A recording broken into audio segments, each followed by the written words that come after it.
question from Patrick Stewart. I recently purchased the Art of HiFi bass album. I love it! Exclamation point. I like that enthusiasm. I love it too. It actually has not left my system since I got my disc and brought it home. Thank you for putting out an album geared toward a bass nut like me.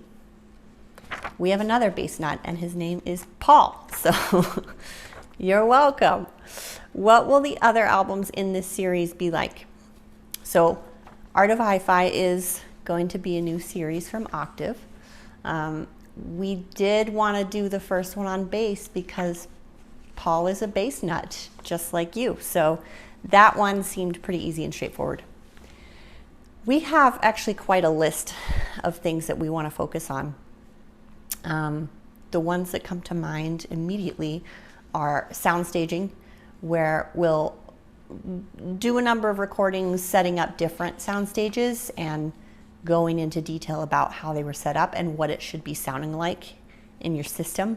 You know, if the piano is supposed to be on the left and you're hearing it on the right, that's good information to have for your system. What else?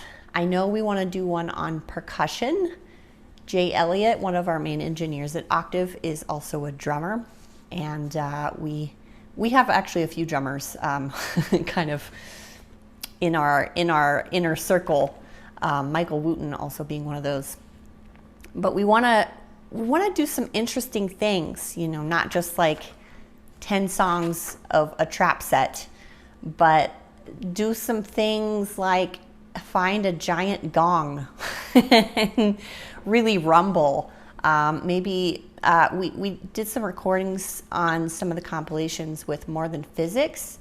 They're a duo that work with hand pans and marimba and vibraphone and all sorts of things. So we want to really dive in and get some interesting percussion elements, but keep it musical, which I think will be kind of a nice challenge. We want to do one on inner detail.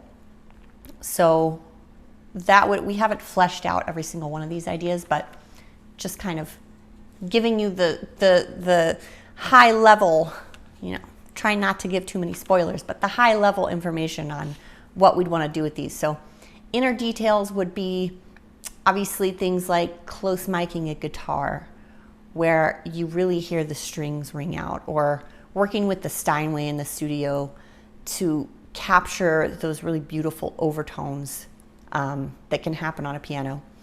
What else? The tweeter, which should be obvious. I know we want to do one dedicated to strings, different kinds of strings.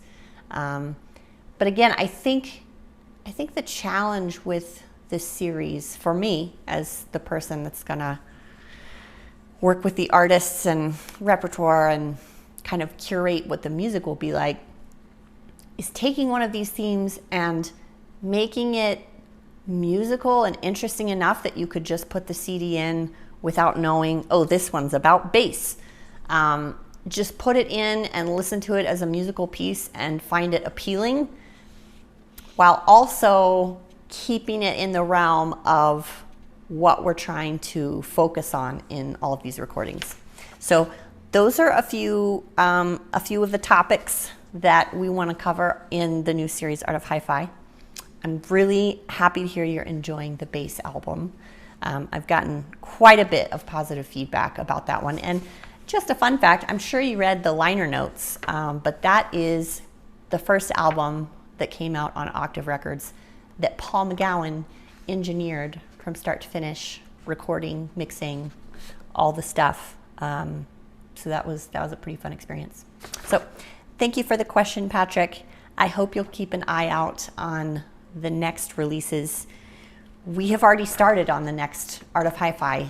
I'm not going to tell you which one it is because, you know, I don't want to be put in a box. What if I tell you it's one thing and then we get sidetracked and work on something else? But we have started it, so keep an eye out.